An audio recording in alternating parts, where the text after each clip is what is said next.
Rot-Weiß, genau.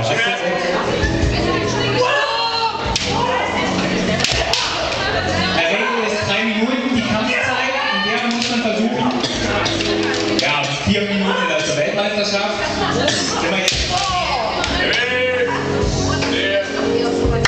Schiedsrichter sagt ein Punkt für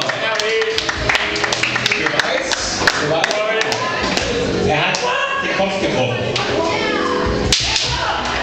Also es geht relativ schnell. Für den Schiedsrichter ist es sehr schwierig zu sehen. Deswegen gibt es auch 2 Nebenkampfschiedsrichter. Und wie gesagt, man sieht es und man hört, dass getroffen wird. Wenn einer zu Fall kommt, Pech, wenn man ihn aus dem Ring schubst, dann auch Pech, gibt es eine Verwarnung. Wenn er sein Schwert verliert, auch Pech. Das muss schon schön festhalten.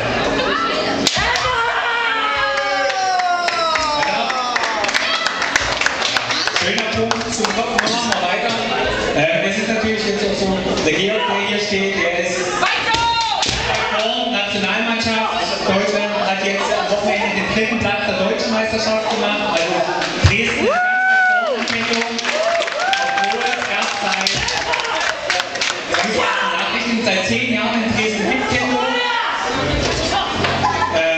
Ist Kendo Dresden sehr bekannt in Deutschland.